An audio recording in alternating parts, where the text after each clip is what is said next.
YouTube land, welcome to my channel. All right, so I'm going to do a response for Arts Paradiso. I hope I said that right.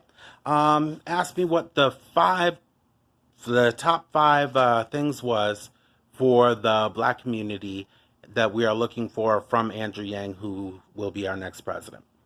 So, first one is home ownership and loans. I think it's very important. I think it's for everyone, but in the Black community, I know access to loans and being able to own your own home is not very prevalent. And being able to own your own home when you retire, when you only have to pay taxes, is a lot less of a burden.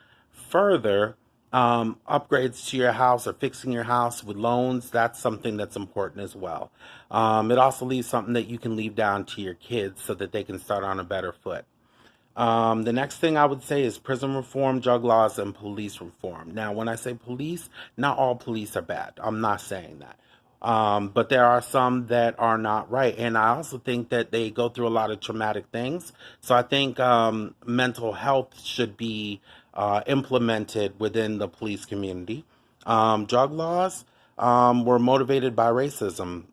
You can see that clearly with Coke versus crack. Coke was seen as a white drug, crack was seen as a black drug. And so the crack carries a larger sentence, which is not fair, and it has devastating consequences. Doing drugs is not legal. I recognize that, and it's not the right thing to do. However, the law is not correct in that, and that needs to be rectified. Whether it was for Mexicans, Asians, or Black people, it's all on the government website. You can look it up. The laws were based off of racial bias, so that needs to be cleared up. And prison sentences. Further, when people get out of prison, they shouldn't have a scarlet letter that they have to fight for the rest of their lives. A lot of people end up. I have a close friend who got out of prison and got depressed, started back on the drugs, and was right back in prison. So I think it's a cycle, and I think that there needs to be a new way of doing things. And Black people are disproportionately affected by this. Now, there are other people of other races who have to deal with this, but you asked me the question, so I'm just answering. All right. It has bad. It also leads to a loss of income when it comes to those families. It has the potential to separate families. You have children growing up in in parent homes now because of it. And this is not to, be a scapegoat for, what you've done. Obviously, there's got to be some sort of, consequence for your action, but it shouldn't be too harsh. And it also shouldn't handicap the whole family.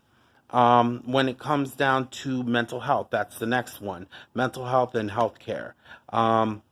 I think it needs to be implemented with kids in elementary school all the way up so that they're acclimated to receiving the help. I know there's a distrust in the Black community for healthcare and for mental health, mainly because of history. You have Tuskegee, where they gave a whole bunch of Black men syphilis, and then they let them go out and give it to all these people, and they just watched. They didn't heal them, they didn't fix them, they just watched to see what happens.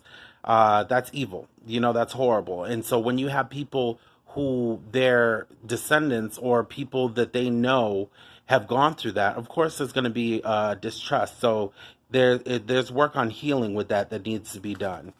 There's also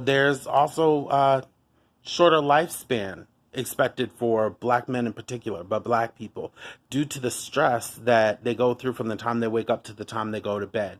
Whether it's driving a car while Black, whether it's shopping while Black, whether it's treatment at work. There's a variety of different stresses and anxieties that occur every day on a low, sometimes a high. But if it's a steady level, there's a lot of physiological changes that happen that are not good, and they lead to risk factors that cause a shorter lifespan for Black people. So that's another reason why mental health is very important in this case. I'm rushing because last time I ran out of time, so I'm trying to run through the points. Next one, reparations and inclusion. Now, I know that probably just turned a lot of people off, but there is a wrong that has not been righted, and people aren't necessarily working on the same footing. You know, you have people that have gained a lot from slavery and that money has passed down. You have different institutions that have been gained from slavery that have gone down, and black people haven't received any of those benefits even after they realize, hey, that wasn't right. So I don't know how that needs to be implemented. I just recently started entertaining that idea, but it could be with education, fixing up schools, scholarships. It could manifest in any way, but some sort of attempt to right the wrong. I think that would go great with race relations and help with the healing. Um, Marianne and Andrew Yang are have talked about that, and I completely agree. Also, inclusion, inclusive history.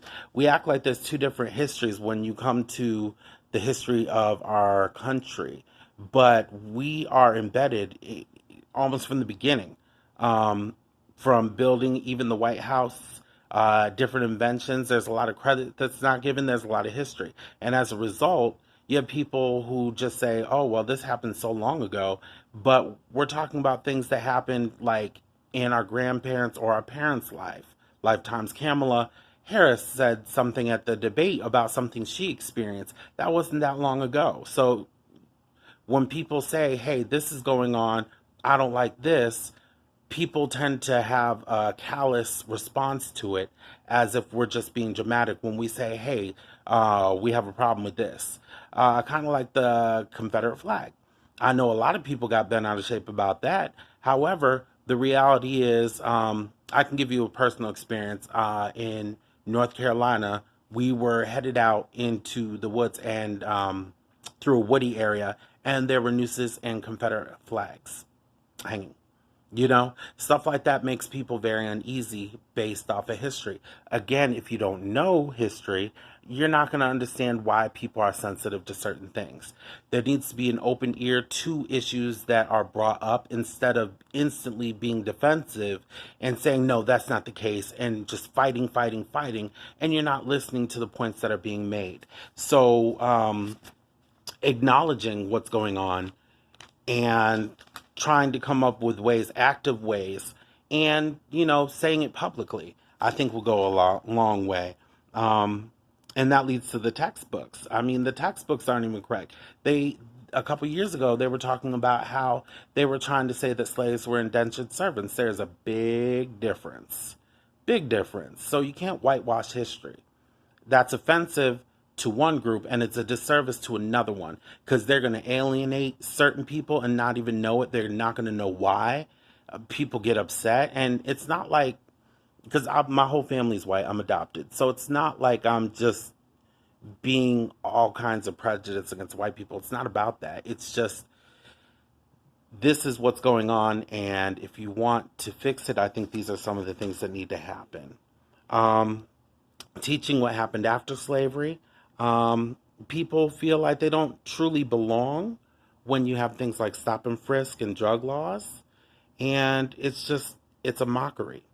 And it's also, there's double standards that go on. So once these things are addressed, I think we can start healing. Thank you, and put your replies in the comments. Thank you, and subscribe.